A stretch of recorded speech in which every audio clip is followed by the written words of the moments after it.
When we become parents, I don't think we're always prepared for what's going to happen when children get to the age of 1.5 or 2, and those big feelings and behaviours come out in a different way to beforehand. And it's not surprising this happens because young children really struggle to hold on to their strong feelings without showing them. And this is normally through behaviours. They can be quite easily overwhelmed by their emotions, they can feel confused by them and out of control. And they don't yet have the resources to draw on their calming skills. They don't yet have the brain development, the capacity to manage those big feelings on their own. And this is normal because young children are only just starting to understand that words can be used instead of actions in response to frustrations, in response to being upset. And something that appears to be mastered in one day might just go out the window the next. Big emotions change. Tiredness, hunger, difficult relationships, loads of things can get in the way of children being able to manage something that seemingly was okay before. This isn't derailing any progress, this is being a human being, and I'm sure some days you will feel more overwhelmed than others, depending on what's going on in your life. So Tina Payne-Bryson and Dan Siegel, who are fantastic if you want to look up more about child development, they talk about children flipping the lid when they're overwhelmed with emotions.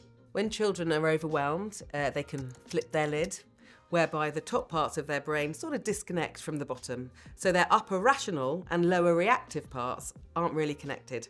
And when they're in this state, when they flip their lid, they need an adult to help them calm down.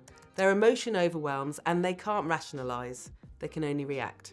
So it comes out in an action like biting or scratching or kicking, and instead of sending them off to say, go and sort it out on your own, because they can't listen to reason in a full emotional meltdown, you need to lend your more advanced brain to help them unflip their lid, put it back down together.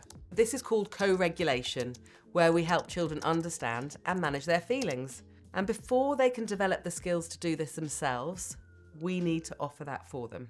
And I think historically we've got this wrong. We've really expected young children to cope on their own before they physiologically have the brain power to do so. To us as adults, it can be really confusing when our children have these extreme emotional meltdowns, particularly when the trigger is unclear, they seem to have come out of nowhere. I, for one, could never understand why my 2-year-old could not cope with his socks not being exactly the same height. It used to drive me mad, and I just found it really hard to help him with his level of anger and frustration around it because it felt so disproportional and irrational. But we have to remember that children are irrational at times and that they don't have control over these big feelings and they just come out. We need to help children manage their emotional worlds, not just their physical and behavioural ones. So big feelings aren't just about underdeveloped brains, although when we have them, it's much harder to cope with them when we're little. But you have to think about a young child's day-to-day life. They've got so much new to manage.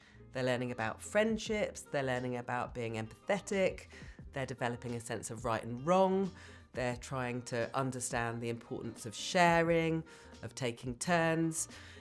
They've got a lot on their plates, and so it's not surprising that they are quite often overwhelmed by big feelings, and it's not surprising that these come out as big behaviours.